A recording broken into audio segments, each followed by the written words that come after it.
Crikey, part number 521. Caught you out with that one, didn't I? You weren't expecting that. Small triangle from the Dinky Builder set. Hi folks and welcome back. This week we have the fifth of the highway set builds from the 1960s. The set covered 6 builds of vehicles that you could find on the road network. The set covered 6 builds of vehicles that you would find on the road network. And they are nice builds. At the time of writing the script, I've finished all 6 of them and have enjoyed them all. Meccano, by this point, was in trouble.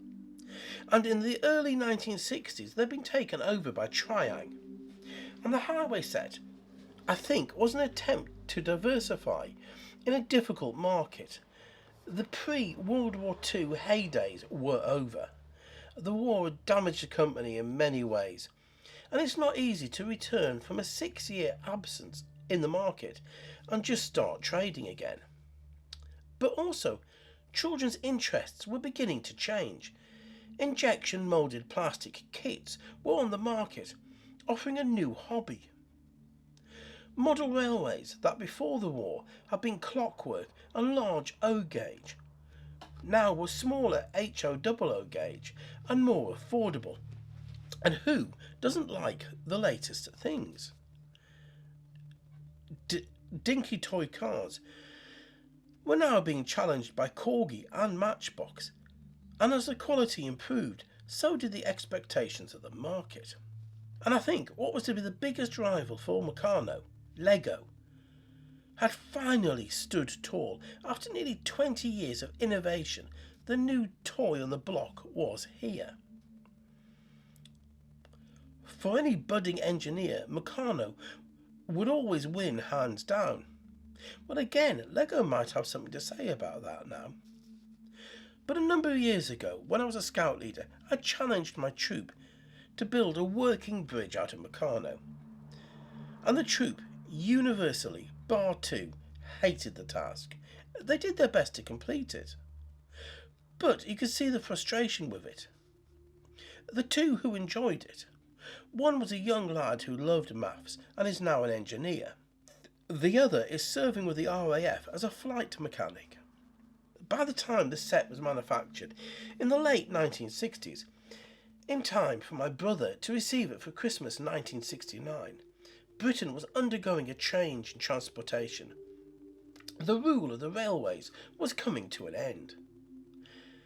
And the dawn of the reign of the lorry had already happened. Nothing would ever be the same again. No longer would boys stand on railway bridges or crowd stations to get numbers. And somehow heavy haulage doesn't quite have the same romance. We live our lives never truly understanding the complex web of logistics that support us. The order it now and have it delivered next day is just part of normal everyday life now. But just stop and think. This didn't always used to be that way. Less than 100 years ago, the idea of ordering today and next day delivery didn't exist, unless it was made locally. In fact, it's only within my lifetime that I've seen this happen. And one of the essential cogs in this complex machine is the lorry. The build today is a rigid body lorry that accounts for around 25% of all goods moved by haulage on the UK road networks. There has been a movement lately to make sure that all goods are moved onto the larger capacity vehicles within the 2 ranges, that's rigid and articulated. The main reason being cost. After all, it's cheaper to run one vehicle that's 44 tonnes than 12 vehicles at 3.5 tonnes, those being the weight ranges in the UK. This shows in the government figures for 1994, when there were only 700 articulated HGVs in Britain of the 41 tonnes plus range. But by 2021, the latest figures, there are 131,000, slightly over 25% of all HGVs on the road. Those vehicles are crewed by around 320,000 drivers, driving a fleet of nearly 500,000 vehicles. Some 405,000 are taxed as goods vehicles, with the remaining ones being taxed as private HGVs. Since 2005-2006, we've declined from just under 100,000 operator licenses to around 80,000. The recession of 2008 being one of the biggest reasons for the decline. However, the fleets of the remaining companies have increased by over 30% to take up the slack. So, the number of vehicles on our roads hasn't really decreased. The 2015 Government Estimate for Traffic versus Greenhouse Gas Emissions estimate that the HGV traffic is around 5% of all traffic, but accounts for 18% of all emissions. And guess what? Cars win hands down on that survey, coming in at over 60% of total emissions and nearly 80% of all traffic on the roads.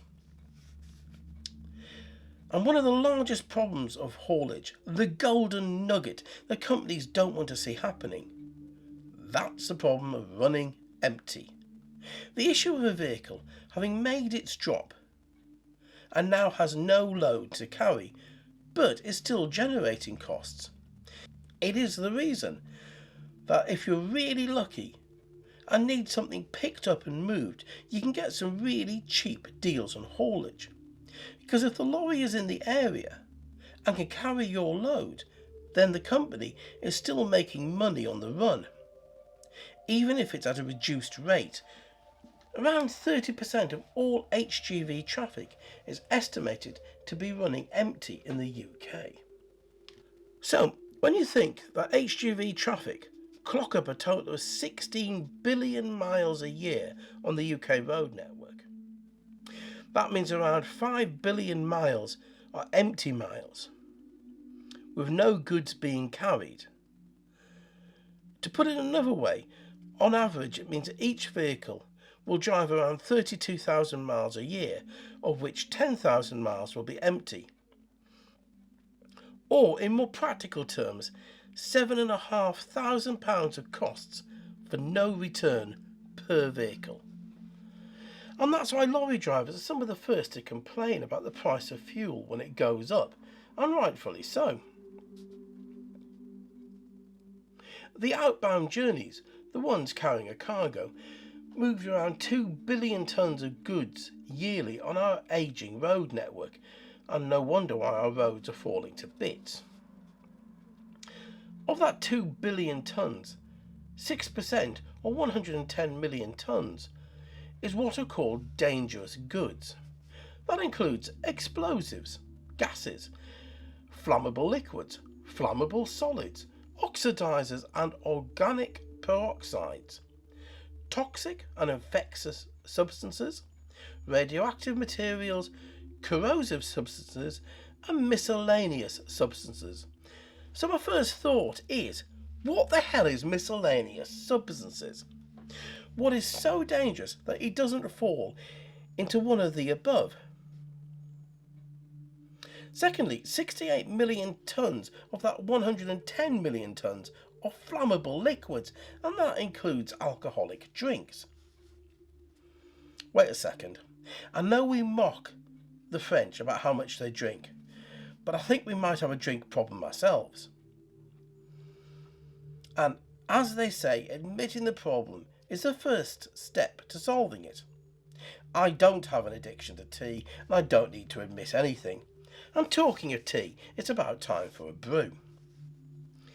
Strangely, the British government won't release the data on the weight of tea shipped daily on our road network. But each year we transport around 326 million tonnes of food products, which accounts for 17% of all commodities moved.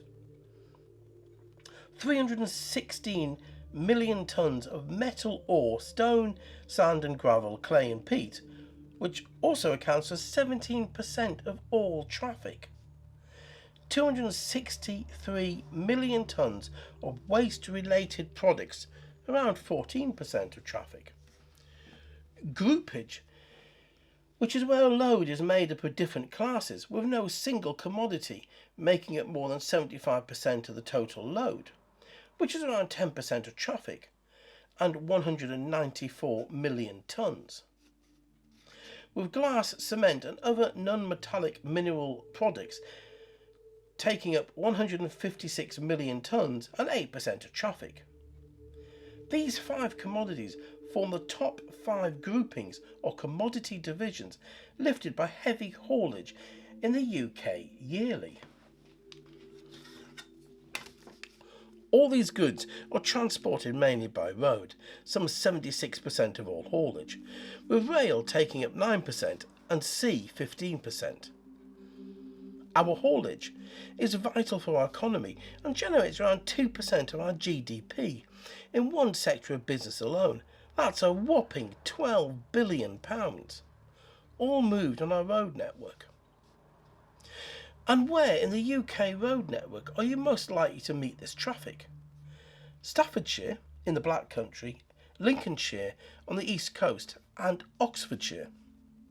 The East Coast sees heavy traffic due to the major ports, with Staffordshire and Oxfordshire due to heavy manufacturing happening in the area, with each of these areas accounting for over 40 million tonnes being moved yearly. But to be honest, it's not until you get up into the Highlands of Scotland and the mountains of Wales that you see any significant drop off in goods moved. So maybe the next time you get stuck behind an 18-wheeler and are questioning whether the overtake is doable or not, just think about this. The driver might well be working a 48-hour week, carrying a load that might go boom or melt you and your car into a puddle of goo. They are a vital and strategic part of this nation's economy and defence. And if nothing else, 44 tonnes will run your car very flat. They might also be transporting vital tea bags, because as I finish this script, I'm sure it's time for another brew.